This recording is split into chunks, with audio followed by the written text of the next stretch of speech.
मुर्शिदाबाद के शमशेरगंज में बुधवार सुबह हुई बमबारी से हड़कंप मच गया। दो परिवारों के बीच चले विवाद की चपेट में आए दो मासूम बच्चे जो एक कोचिंग सेंटर से लौट रहे थे। देसी बम के धमाके से घायल हुए बच्चों को आनन में अनूप नगर अस्पताल पहुंचाया गया।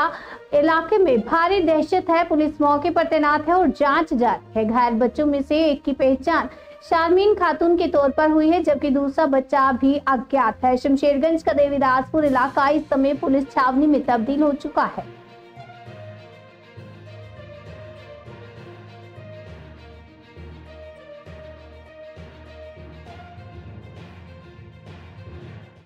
আমাদের এই কোচিং স্কুলের পিছনে একটা ফ্যামিলিগত ঝামেলা চলছিল। ঝামেলা চলতে গিয়ে একটা বাড়ি ভাঙচুর হয়েছিল। বাড়ি ভাঙচুর বলতে আমি ক্লাস 9-10 ছেলে মেয়েদের ছাড়ি, সবাই মাত্র 2 মিনিটের মধ্যে 50টা বাচ্চা বেঁচে গেছে। আর একটা আমাদের নার্সারির বাচ্চাগুলো একটা ঘরে ছিল, ঘরে আকাম হয়েছে ওটা শরীরে। কজন? 2 জন।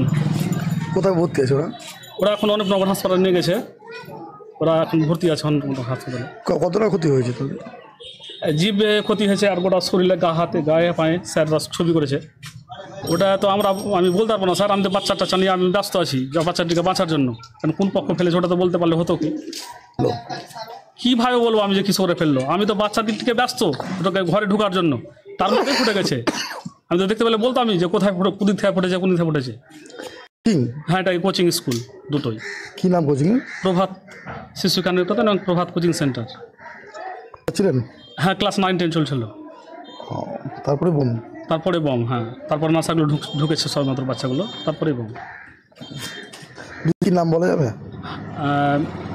বাচ্চাটা একটা নাম বলতে পারবো, শারমিন খাতুন, না বেশি ক্ষয়ক্ষতি হয়েছে। আর একটা বাচ্চার নামটা বলতে পারবো না, সঙ্গে সঙ্গে নিয়ে চলে গেছিলো। বয়স কত হবে বাচ্চাদের? 7 বছর।